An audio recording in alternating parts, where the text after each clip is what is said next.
Այս գործընթացը, որը սկսվեց, արդեն ապացուցում է, որ մենք գործ ունենք ինչ որտեղ արդեն վիժեցված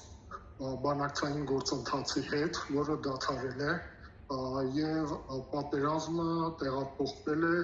իր նոր փուլը։ Սա Հորմուզի նեղուցի շուրջ իմ կարծիքով պատերազմի սկիզբն է, սա կարող ենք անվանել այսպես կոչված հարաբերականորեն Հորմուզի ճակատամարտ, այսպես կարող ենք անվանել,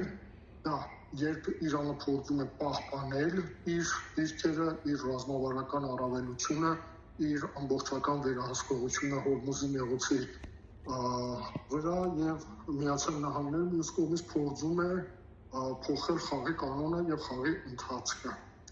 Մի բան ակնհայտ է, որ այդ բանակցային գործընթացը, որ սկսվել էր, դրա պայմանները, որոնք կային եւ բանակցությունները պետք է ընթանային դրանց շուրջ, դրանք պետք է լինեին հիմնաքարը, բացարձակապես ձեռնտու չէին Միացյալ Նահանգներին եւ հատկապես անձամբ Թրամփին, որը սովոր է ամենտեղ իրեն հրճակել հաղթող կողմը, պարտադրող կողմը, թելադրող կողմը։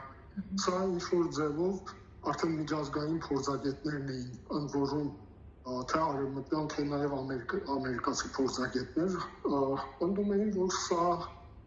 ինչ-որտեղ կապիտուլացիայի տպավորություն է թողնում Միացյալ Նահանգների համար, երբ ինքը համաձայնվել է